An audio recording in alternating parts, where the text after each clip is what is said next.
الحمد لله نحمده ونستعينه ونؤمن به ونتوكل عليه ونعوذ بالله من شرور أنفسنا ومن سيئات أعمالنا من يهده الله فلا مضل له ومن يضلله فلا هادي له ونشهد أن لا إله إلا الله ونشهد أن سيدنا حبيبنا مولانا محمدا عبده ورسوله أما بعد أعوذ بالله من الشيطان الرجيم بسم الله الرحمن الرحيم يا أيها الناس اتقوا ربكم الذي خلقكم من نفس واحدة وخلق منها زوجها وبث منهما رجالا كثيرا ونساء واتقوا الله الذي تساءلون به والأرحام إن الله كان عليكم رقيبا يا أيها الذين آمنوا اتقوا الله حق تقاته ولا تموتن إلا وأنتم مسلمون يا أيها الذين آمنوا اتقوا الله وقولوا قولا سديدا يصلح لكم أعمالكم ويغفر لكم ذنوبكم ومن يطع الله ورسوله فقد فاز فوزا عظيما قال النبي صلى الله عليه وسلم النكاح من سنتي وقال في رواية آخر ومن رغب عن سنتي فليس مني أو كما قال عليه الصلاة والتسليم. حاضرین گرامی، سب سے پہلے اس اللہ رب العزت کے شکر گزار ہے جس نے اس مقدس و پاکیزہ مجلس کے اندر شرکت کرنے کا موقع نصیب فرمایا. درود و سلام نازل ہو اس آقا نامدار جناب محمد رسول اللہ صلی اللہ علیہ وسلم پر، جس کے بارے میں شاعر نے کہا ہو لاکھوں سلام اس آقا پر، دل لاکھوں جس نے جوڑ دیے. ہو لاکھوں سلام اس آقا پر، دل لاکھوں جس نے جوڑ دیے. دنیا کو دیا پیغام سکون، انسانوں کے رخ موڑ دیے. حاضرین گرامی، لکڑی کے دو ٹکڑوں کو جوڑنا ہو تو کیل کی ضرورت پڑتی ہے، دو اینٹوں کو جوڑنا ہو تو سیمنٹ کی ضرورت پڑتی ہے. اسی طریقے سے دو دلوں کو جوڑنا ہو تو شریعت نے اس کے لیے نکاح کا راستہ اختیار کیا. یہ نکاح کے ذریعے سے دو دل ہی نہیں بلکہ دو خاندان جڑ جاتے ہیں. اور جب آپ اندازہ لگائیں کہ جب دو اینٹیں جڑتی ہیں آپس میں تو مکان بن جاتے ہیں، اور جب دو دل جڑ جاتے ہیں تو خاندان بن جاتے ہیں، گھر بس جاتا ہے، پریوار بڑھ جاتا ہے. دیکھیے رب کائنات کی حکمت کہ اللہ رب العزت نے حضرت آدم علیہ السلام کو مٹی سے پیدا فرمایا اور ان کی وائف کو پسلی سے پیدا فرمایا. سر سے اس لیے پیدا نہیں کیا کہ مرد عورت کو سر کا تاج نہ بنا لے، اور پیر سے اس لیے نہیں پیدا فرمایا کہ مرد عورت کو خاوند اپنی بیوی کو پیر کی جوتی نہ سمجھ لے، بلکہ اللہ رب العزت کی حکمت دیکھیے کہ اللہ پاک نے پسلی سے پیدا فرمایا جو دل کے قریب ہے، تاکہ خاوند جو ہے بیوی کو اپنے دل میں بسا کر رکھے،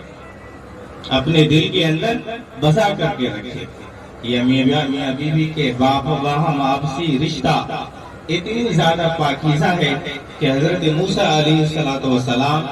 اپنی بیمار بیوی کے لیے آگ لگنے کے لیے جاتے ہیں اور رب کائنات کی طرف سے پیغمبری سے نوازے جاتے ہیں. دیکھیے آپ لوگوں نے دو لفظ سنا ہوگا، ایک ہے انصار، ایک ہے مہاجر. ایک ہے انصار، ایک ہے مہاجر. انصار اس کو کہتے ہیں، مہاجر اس کو کہتے ہیں کہ جن لوگوں نے نبی کریم صلی اللہ علیہ وسلم کے زمانے میں مکی زندگی کو چھوڑ کر کے ہجرت کر کے مدینہ کے اندر چلے گئے، اور مدینے والوں نے نبی علیہ السلام کی ہر طرح سے کوپریٹ کیا، مدد کیا، نصرت کیا. تو جو لوگ مدینے کے تھے انہوں نے جو مدد کی، نصرت کی، وہ انصار کہلائے. اسی طریقے سے یہ ایک بچی اپنے خاندان کو چھوڑتی ہے، پریوار کو چھوڑتی ہے، سہیلیوں کو چھوڑتی ہے اور شوہر کے گھر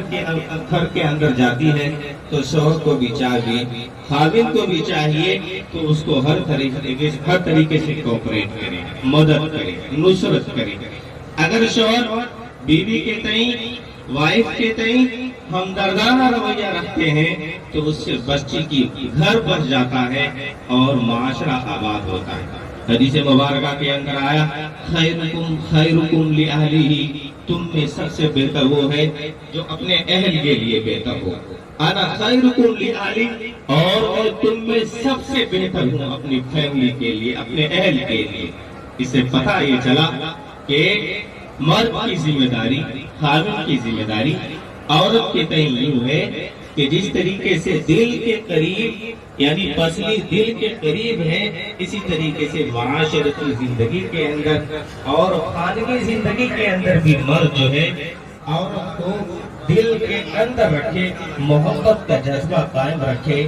پیر کا جوتیاں سمجھ لے اور نہ سر کا تاج بنا کر کے رکھے، بلکہ درمیانی راہ اختیار کرے اور اپنے پریوار کے ساتھ، اپنی فیملی کے ساتھ،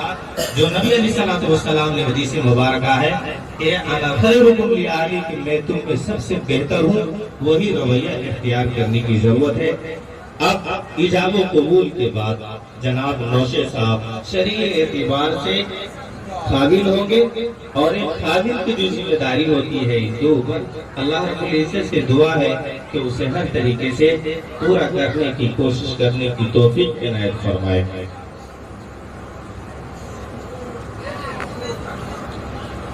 مقیم مرحوم صاحب کی لڑکی حسینہ خاتون کو، جن کا مہدین طے پایا ہے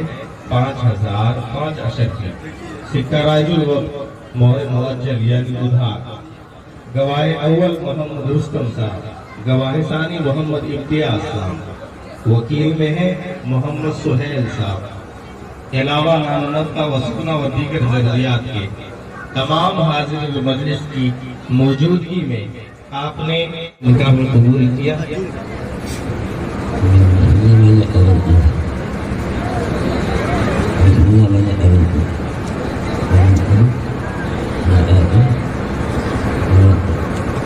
بارک اللہ لنا، دعا کریں۔